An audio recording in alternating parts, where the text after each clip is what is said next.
So the first part of electricity and electronics, which actually they moved it from application of physics to your core, is last time they used to call it direct sensing. So I think direct sensing, the old name, is more suitable. So what they're trying to say in this chapter is that you're going to learn how a sensor works. Like what will happen is you will have a sensing device that sense a change in the surrounding. It could be LDR, to change to sense light intensity. You also have a thermistor that senses temperature, then strain gauge that senses strain or measures strain, and last one you're going to learn is a piezoelectric transducer, which senses sound. And what all of them are called are sensing devices. So you must make sure you know this diagram, this block diagram. So these are your sensing devices. And what will happen is after you use this sensing device, you're going to connect into a circuit to change it into voltage. Alright, so we're going to learn what is a processing unit. So here they call it a processing unit. So the processing unit can consist of a potential divider. Alright, so what is a potential divider? The one you learn in AS, that means you connect your LDR in series with another resistor, you connect your thermistor in series with another resistor. So when you connect them in series, then you call it a potential divider. And then we're also going to learn that another part of the processing unit is also your op-amp. So what will the potential divider do? It will change your input, which is either light intensity or sound or strain or temperature, into voltage, and then after that your op-amp will take the voltage and amplify it. So this is called a processing unit. So why must everything be converted into voltage? Because all electronic devices, they understand only one language, which is voltage. Okay, even your computers, people say it's ones and zeros, is in the form of high voltage and low voltage. Alright, that's why everything has to be in voltage. And then it goes to your output device. So your output device, we're going to learn today, not today, in the next few lessons. The output device we're going to learn is, number one, will be a relay. Another one will be an LED. So got relay and LED. Okay, so that's the output device. That means what will happen is you can use relay to turn on and off external light switch. For example, if it gets too dark, we can use this circuit here to turn on your light at home. Or if it gets too bright, you can turn off the light. Or you can use it to turn on aircon, turn off heater and all those. And if it's LED, then it's just very simple. It just lights up and tell you whether it's hot or cold, whether it's bright or dark. So this will be an output device. So you have to memorize this diagram. So the first sensing device you're going to learn is about the LDR. So what is a LDR? Your LDR is also called a light dependent resistor. Remember, the symbol for LDR is a resistor with the light shining on it. So how will your resistance or LDR vary with light intensity? When the light intensity increases, what happens to the resistance? It decreases. So what will happen is, if I am measuring the voltage across the fixed resistor, and let's call this R, and let's call this RL, and this is the V in. What is the formula if you're using the potential divider for the V out? So the voltmeter reading is your V out. So what is the formula for potential divider? V out equals to R over R plus RL times V in. Correct? So you'll notice that when it is bright, your resistance will drop. So when your resistance drops here, what happens to your V out? Your V out will increase, right?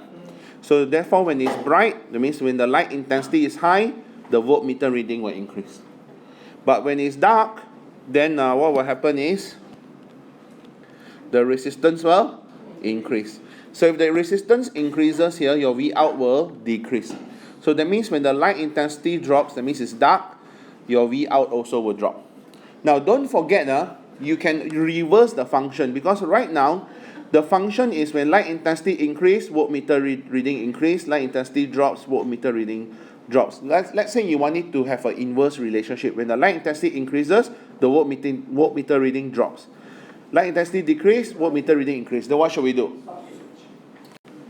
Yes, we can actually swap the two positions. Or instead of swapping these two positions, you just have to measure the voltage across here.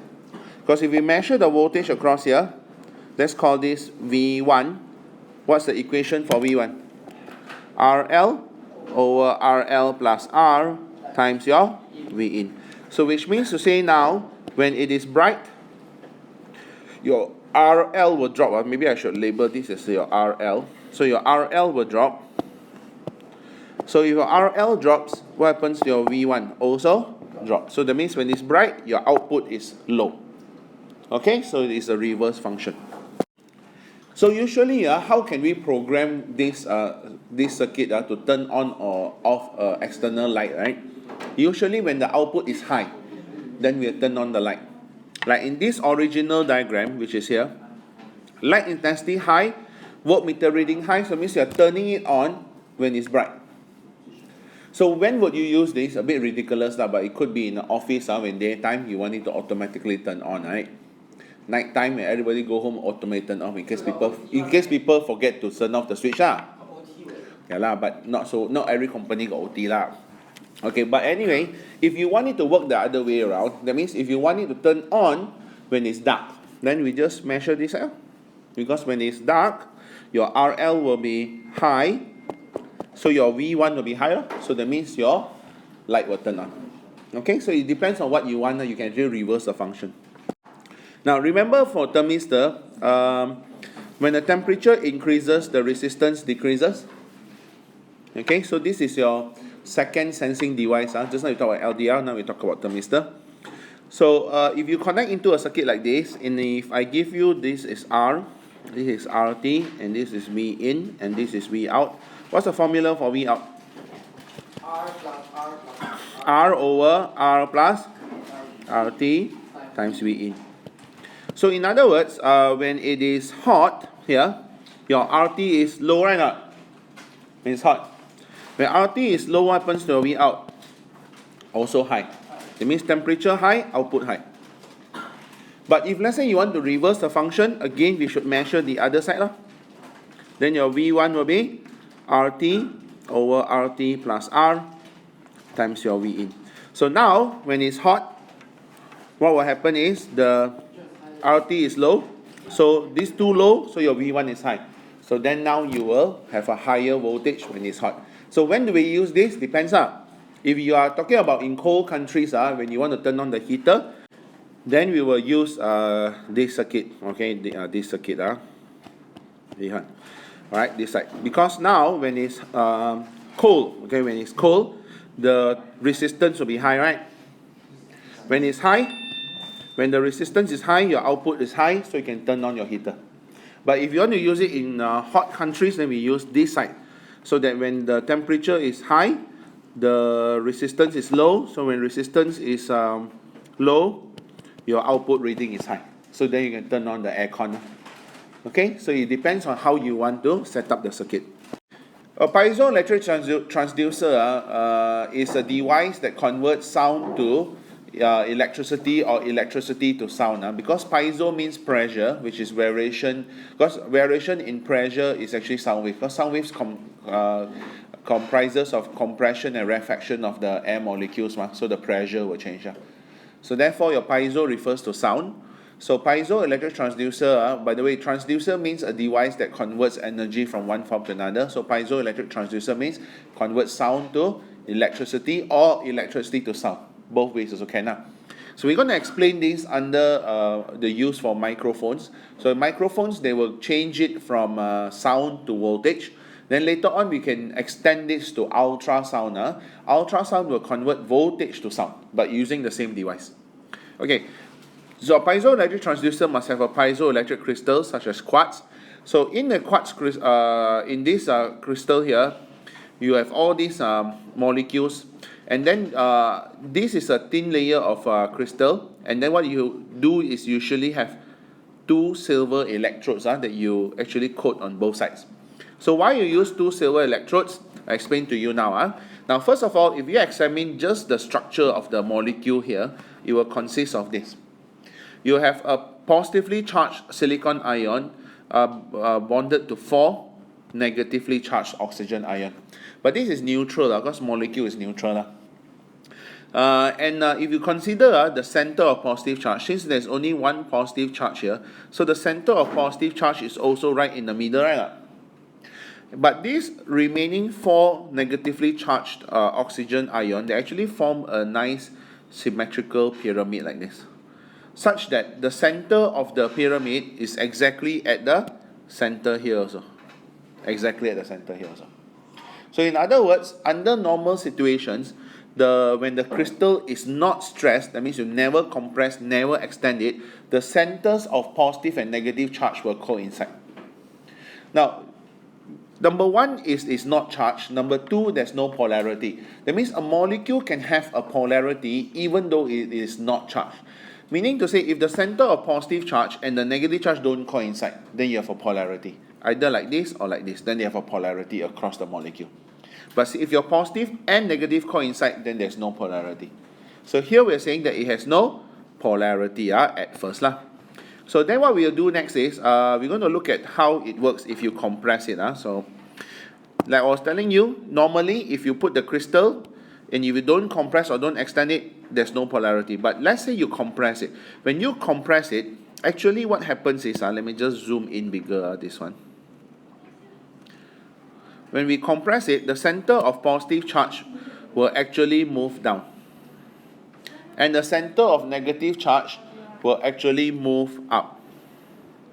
That means each molecule here, when you compress it, the center of positive charge will actually move, in this case, move down. And let me draw. Center of positive charge move down, center of negative charge move up. So they have a polarity across this molecule. So in each of these molecule, okay, so many of them, right? So if each of them have a polarity of positive, negative, that means positive, negative. So each of them have a positive, negative like this.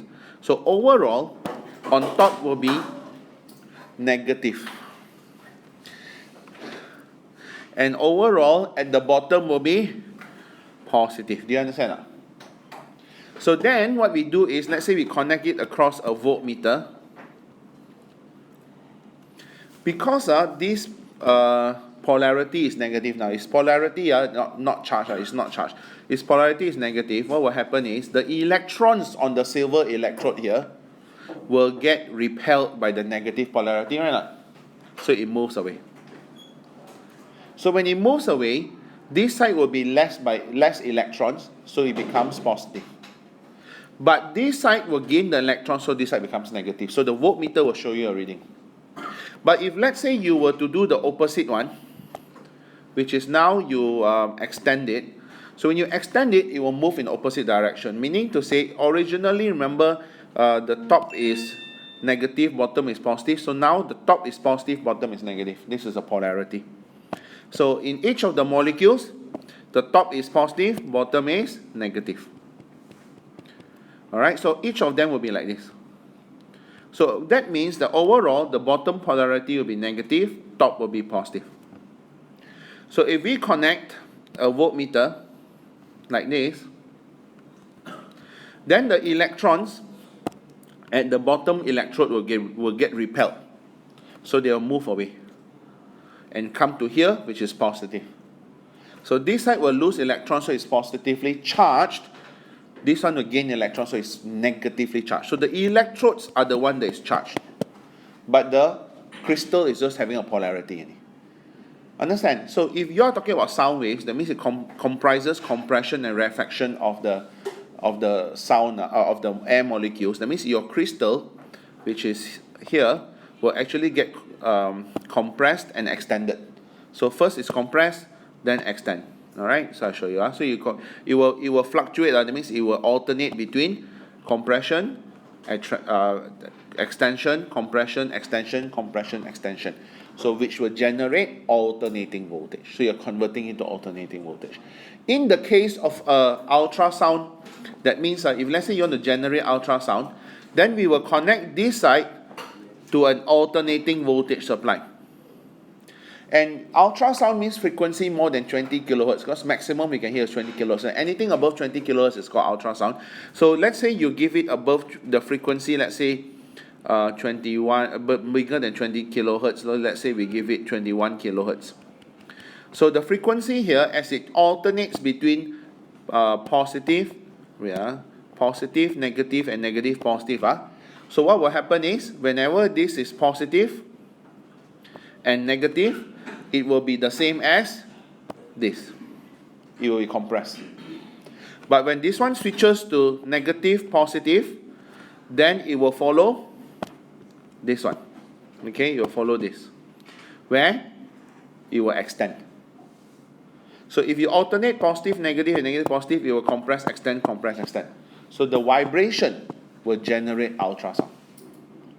Do you understand? So if you want the ultrasound to have significantly big amplitude, you have to make sure that the natural frequency of the crystal matches the frequency that you want to supply. Then you get resonance. How do you adjust its natural frequency? By its dimensions. Its width lah, thickness lah, length lah, and all that. So by doing that, you can get the same natural frequency as this. So then you have resonance. Understand? Okay, so that's how you convert into electricity to sound. But also we have learned how to convert sound to electricity. So just to clarify, why is it when you compress and extend, why will the molecule have polarity? It's because of the pyramid that we drew earlier. Okay, where's the pyramid now? Okay, let me redraw the pyramid just now that I drew. Remember, it's supposed to form a symmetrical pyramid. So if you have your centers, if you have all your negatively charged oxygen ions, the center of negative charge will be exactly in the middle. But once you compress the crystal, that means you take this crystal and compress it, this pyramid will get distorted. So when you get distorted, the center of this negative charge won't be in the center anymore. Alright, it could either, in this case here, it will be on top. You shift to the top. But you don't have to memorize one. You don't have to say, oh, compression definitely negative, positive, extension positive, negative. Not necessary. Because we can always flip this crystal around, then it will be opposite. So you don't have to memorize that. You just have to say if it's compressed, one side will be negative, one side will be positive, polarity. If you extend it, then it's opposite. That's all. Okay? Okay, so what does a strain gauge do? A strain gauge is to measure strain. And how does it measure strain? Can you still remember what's the formula for strain? What's the formula for strain? Ratio of extension to the original length, right? So they want to measure the extension. So what you do is this strain gauge is actually made of a long thin wire here. Can you see this long thin wire? Alright, so they arrange in this shape. Alright, and they sandwich it between two plastic sheets. And so this strain gauge, what you will do is you will attach to whatever material you want to measure the strain. Let's say there's this piece of material you stick over here. So if the material stretches like this, then the strain gauge will also stretch. Because when you attach the strain gauge to the material, you must use a very rigid glue, such as like super glue. Okay, you cannot use like Dunlop glue or Yoo-hoo glue where they can stretch one. You must use a rigid glue so that whatever extension the specimen undergoes here, the same extension it will also experience. Do you understand that? So what will happen is when you stretch this strain gauge, the resistance will change because the wire's resistance is given by R equals to rho L over A, right? So when you stretch the strain gauge, the length will increase, the cross-sectional area will decrease, both of which will cause your resistance to increase. So the resistance will increase, but that's not the end of the story. We will need to connect into a potential divider circuit in order to convert this into voltage. Because remember, ultimately your sensing device has to convert into voltage, so you use a processing unit. So your processing unit is your potential divider, which will convert this into voltage. So we'll see how you convert this resistance, the increase in resistance here, into voltage. So you look at the next slide. So you take the strain gauge, okay, and attach to, let's say, a material. So you attach to a cantilever here. So what's a cantilever? A beam that is fixed at one end and free at the other end. So what will happen is, as you load this cantilever, as it bends, your strain gauge will also stretch, right? Okay, that's why you attach your strain gauge to here lah. Now, let's see how to set up the apparatus. So initially, you don't load it first. Let's say the cantilever initially is just straight. Okay, so the cantilever is straight, unextended. not stretched at all, so the strain gauge also not stretched. At that time, what you will do is you will connect the strain gauge to this potential divider circuit. So what will happen is, can you see that if I have a voltage here, let's say I give it 9 volts, so then the voltage across this will be positive 9, and this will be 0 volts. This will be positive 9 and also 0 volts, right? Because if it is positive and negative, so then this will be positive 9, this will be 0 volts. You understand? So what will happen is, you adjust this variable resistor, the rheostat here, until the voltmeter shows you 0. So what is the significance when the voltmeter shows you 0? The voltmeter shows 0 because the 2 points here have the same potential. Do you understand? So when this potential equals to this potential, and you notice that these two are the same and these two are the same, it means that this PD equals to this PD. And this PD equals to this PD. Agree not? So that is your initial setup. So why do we need to use a variable resistor rather than another similar resistor here? Because some people say, isn't this strain gauge the same as this? So why can't we just use the two same resistors? The reason is, these two strain gauge, even though you may get it from the same box, but two objects can never be identical. So there will be slight variations in maybe the length or cross-sectional area. So the resistance of this may not be the same as this. So you cannot have these two to be the same, because the ratio of this to this equals to the ratio of this to this, then this PD to this PD equals to this PD to this PD. So you just have to adjust this variable resistor until it reaches 0. That's it. Okay? Then, once we start to load it, so let's say we start to load it. So I just did, okay, so let's say we load it. When we load this cantilever, this one will bend. So what happened to the strain gauge? It will stretch. Agree or not? So just now, we said that when it stretches, the resistance of the strain gauge will increase, right? Okay, so let's call this RS. Let's call this RV. So what is the formula for the PD across your strain gauge? What's the formula for the PD across strain gauge? Can you see it will be what? V equals to, remember this is a potential divider, this and this. So the 9 volts is divided between these two. So it's a normal potential divider circuit. So it will be what? V equals to RS over RS plus RV times your V in. So the V in is actually this. So I just give it, generally I just call it V in. So far so good? Okay. So what will happen here is, once you know the PD here, which is here, do you know that this is also the potential at A? So you can also say this is a potential at A. Why is this also equals to a potential A? Because I'm taking the PD from the 0 side, right now. So we're taking the PD from the 0 side, isn't the same as a potential here? So in other words, when the cantilever is loaded, the resistance goes up, the potential of A increases, right? But since this potential didn't change, so now there'll be a PD across your voltmeter. So in other words, every time you bend more and more, this voltmeter will show you a bigger reading.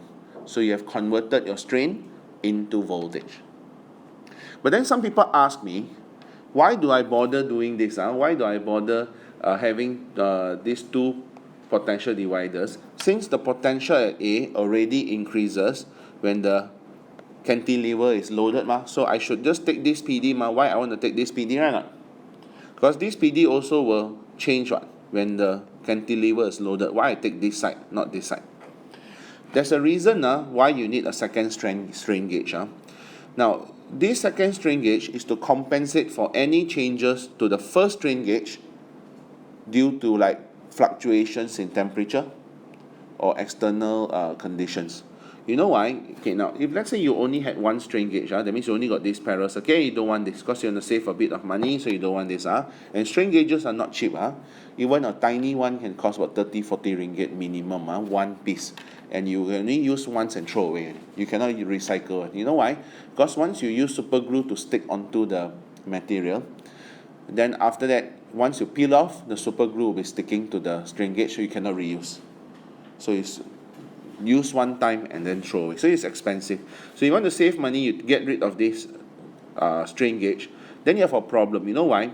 Now let's say you stick the strain gauge to the cantilever and you didn't load the cantilever yet, but if the temperature increases, wouldn't the material stretch? And wouldn't the strain gauge also stretch? So you get a reading, right? Even without loading it.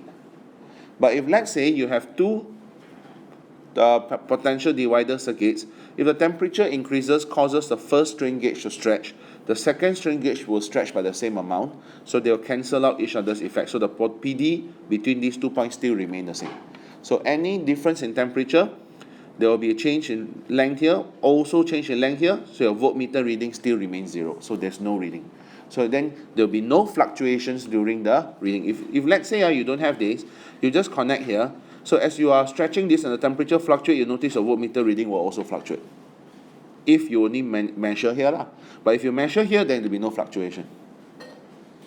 Do you understand? Okay? So if you have this second strain gauge, it's very important.